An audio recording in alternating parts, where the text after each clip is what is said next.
আমি বলছি যদি ক্রিকেটে না আসে আমি কি পড়ালেখা করবো না। তো এর থেকে আমি অবশ্যই ন্যাশনাল টিমে দেখতে চাই। আলহামদুলিল্লাহ অনেক ভালোই লাগছে। এটা অনেক যারা স্কুল ক্রিকেট খেলে তাদের সবারই স্বপ্ন 15 জনের ভিতরে আসা, স্কলারশিপটা নেওয়া। তো আমার আলহামদুলিল্লাহ অনেক ভালো লাগছে। বিসিবিকে ধন্যবাদ এরকম একটা প্রোগ্রাম করার জন্য। আলহামদুলিল্লাহ ভালোই লাগে। আমরা এর মাধ্যমে আমাদের ধরেন ক্রিকেটের গিয়ার্স গুলো আমরা নিতে পারবো নিজের, অ্যাটলিস্ট ধরেন কিছু ইনস্ট্রুমেন্ট গিয়ার্স নিজেরাই নিতে পারবো, আর ফ্যামিলির থেকে কোনো কিছুই নেওয়ার ইয়া নাই।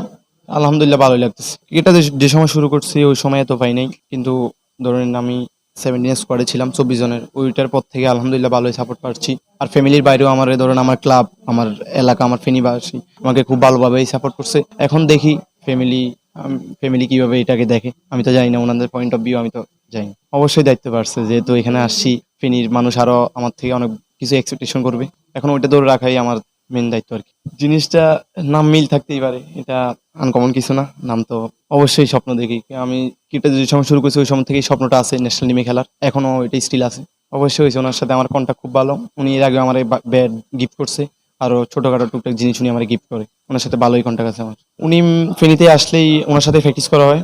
উনি এগুলা খুব ভালোভাবে গাইডলাইন দিয়ে আমারে, এটা করলে ভালো হবে, সামনে তোর খেলা কিভাবে করলে ভালো হবে। উনি সব আমার ক্রিকেট ক্রিকেট বিষয় হোক, ক্রিকেটের বাইরে হোক, সব বিষয়ে আমার উনি সাপোর্ট করে। হ্যাঁ, সবসময় উনি সাপোর্ট দিয়ে আসছে। এটা প্রথম থেকে, ক্রিকেটের প্রথম থেকেই যে সময় ওনার সাথে পরিচিত হয়েছে, এরপর থেকে উনি আমার সাথে মনিটরিং আছে। উনি আমার সাথে দেখাশোনা করে। ক্রিকেটার হওয়ার স্বপ্ন নিজ থেকেই আসছে। গ্রামে খেলতাম, এটার পর থেকেই নিজের মধ্যে আসছে, কিন্তু ফ্যামিলি চাইতো না কখনো ক্রিকেটে আসি। আমি বলছি যদি ক্রিকেটে না আসে আমি কি পড়ালেখা করবো না। তো এর থেকে আমার খালাতো ভাই ছিল, আমার মামা ছিল, আমার আত্মীয় স্বজনরা ছিল, ওনারা আমার খুব ভালোভাবেই সাপোর্ট করার কারণে আমি ক্রিকেটে আসতে পারছি। ফার্স্ট আমার এই ফ্যামিলি এত সাপোর্ট করতো না, দেন আস্তে আস্তে যে সময় নিজে পারফরমেন্স করতে পারছি, নিজে আস্তে আস্তে উপর দিকে উঠতেছি, ওই সময় ফ্যামিলি এখন সাপোর্ট করতেছে। এখনো না, এরকম কখনোই হয় নাই। কারণ আমি আল্লাহর কাছে লাখ লাখ শুকরিয়া যে আমি আন্ডারস্ট্যান্ডিং একটা মম পাইছি, যিনি আমাকে ছোটখাটো বিষয়ে সাপোর্ট করে। আমি আসলে এত বেশি আড্ডা দিই না, আমি ফ্রেন্ড সার্কেলকে খুব কম টাইম দিই, আমি ক্রিকেট নিয়ে বেশি থাকি। তারপরও মাঝে মাঝে আমার সাথে দেখা হইলে ওরাও ভালোভাবে উৎসাহিত করে আমারে, যেন আমি এই পথেই থাকি, এর থেকে অন্য বাইরে কোনো কিছু যেন চিন্তা ভাবনা না করি। এটাই, আমি নিজেকে অবশ্যই ন্যাশনাল টিমে দেখতে চাই। আর বাংলাদেশের রেগুলার প্লেয়ার হতে চাই।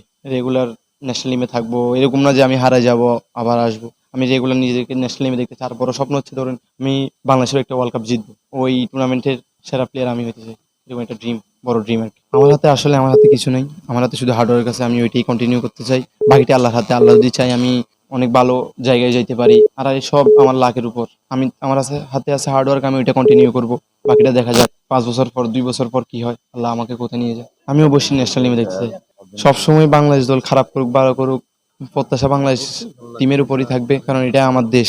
যতই খারাপ করুক ভালো করুক, তো সামনে যেহেতু ওয়ার্ল্ড কাপ আছে, অবশ্যই চাইবো ওয়ার্ল্ড কাপটা যেন বাংলাদেশ জিতে, চ্যাম্পিয়ন হয় ওয়ার্ল্ড কাপ। তারপরও আমি চাই নেক্সট ওয়ার্ল্ড কাপ থেকে যেন এই ওয়ার্ল্ড কাপটা একটু ভালো করে আর কি, বেটার করে। তো ওনার জন্য সবসময় দোয়া রইলো, শুভকামনা রইলো।